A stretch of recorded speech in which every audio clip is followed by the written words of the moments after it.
Hello എല്ലാവർക്കും പുതിയൊരു വീഡിയോയിലേക്ക് സ്വാഗതം. എൻ്റെ അടുത്ത് ഒരുപാട് പേര് ചോദിക്കാറുണ്ട് ലൈവിലെ ബ്ലൂ എങ്ങനെയാണ് മാറ്റുകയെന്ന്. ഒരുപാട് പേർക്ക് ഞാൻ പറഞ്ഞു കൊടുത്തിട്ടുണ്ട്. പക്ഷേ വീണ്ടും വീണ്ടും ഇതേപോലെ ചില ലൈവിൽ ചെല്ലുമ്പോഴും അല്ലാത്തപ്പോഴും എല്ലാം എല്ലാവരും ചോദിക്കുന്നുണ്ട്. അപ്പം നമുക്കിതൊന്ന് എല്ലാവർക്കും പറഞ്ഞു കൊടുക്കാൻ കുറച്ച് പോസിബിൾ അല്ലല്ലോ. അതിന് പകരം ഒരു വീഡിയോ ഇടാമെന്ന് വിചാരിച്ചു. അതാണ് ഈ ഒരു വീഡിയോ. ഞാൻ പറയുന്ന സ്റ്റെപ്പുകൾ കറക്റ്റായിട്ട് ഫോളോ ചെയ്ത് പോയി കഴിഞ്ഞാൽ നിങ്ങൾക്ക് ഈസി ആയിരിക്കും. സോ ആദ്യം നമ്മൾ ക്രോം ബ്രൗസർ ഓപ്പൺ ചെയ്യുക. ഓപ്പൺ ചെയ്ത് വരുമ്പോൾ ഇങ്ങനെ ഒരു ഇൻ്റർഫേസ് ആയിരിക്കും. അതിന് മുകളിലായിട്ട് സെർച്ച് ബാറിൽ നമ്മൾ വൈറ്റ് സ്റ്റുഡിയോ ലോഗിൻ എന്ന് പറഞ്ഞ് ഒന്ന് ടൈപ്പ് ചെയ്ത് കൊടുക്കുക. ഓപ്പണായി വരുന്ന വിൻഡോയിൽ ഇതുപോലെ ആയിരിക്കും. നമുക്കിതൊന്നും അല്ല ആവശ്യം. കുറച്ച് മുകളിലേക്ക് സ്ക്രോൾ ചെയ്ത് പോവുക. അതായത് ഏറ്റവും താഴെ വശത്താണ് നമുക്ക് ആവശ്യമുള്ള ആ ഒരു സംഭവം കിടക്കുക.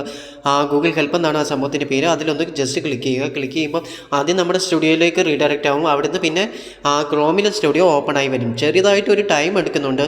ഒന്ന് വെയിറ്റ് ചെയ്താൽ മതി, അത് വന്നോളും. അങ്ങനെ സ്റ്റുഡിയോ ഇവിടെ ഓപ്പൺ ആയിട്ട് വന്നിട്ടുണ്ട്. ഇതിൻ്റെ താഴെയായിട്ട് ഒരു ചെറിയ സെറ്റിങ്സിൻ്റെ പടം ഉണ്ടാകും. ഇതേപോലെ ഒരു ബോക്സ് ആദ്യം തന്നെ വരും. അത് വന്നില്ല എങ്കിൽ സൈഡിലായിട്ട് ഒരു ചെറിയ സെറ്റിങ്സിൻ്റെ പടമുണ്ട്. ആ സെറ്റിങ്സിൻ്റെ പടത്തിലൊന്ന് ക്ലിക്ക് ചെയ്ത് കഴിഞ്ഞാൽ ബോക്സ് ഓപ്പൺ ആയി വരും. ആ ബോക്സിനകത്താണ് നമുക്കുള്ളത് കമ്മ്യൂണിറ്റി മോഡറേഷൻ എന്ന് പറയുന്നത്. അഞ്ചാമത് നടക്കുന്ന ഓപ്ഷനാണ് കമ്മ്യൂണിറ്റി മോഡറേഷൻ. അതിലൊന്ന് ക്ലിക്ക് ചെയ്യുക. ക്ലിക്ക് ചെയ്തിട്ട് ഒന്ന് സൂം ഔട്ട് ചെയ്ത് ഇങ്ങോട്ടേക്ക് വരുമ്പോഴത്തേക്ക് അവിടെ യൂസർ മാനേജ്മെൻറ്റ് എന്ന് പറയുന്ന രണ്ടാമത്തെ ഓപ്ഷനുണ്ട്. അതിലൊന്ന് ക്ലിക്ക് ചെയ്യുക.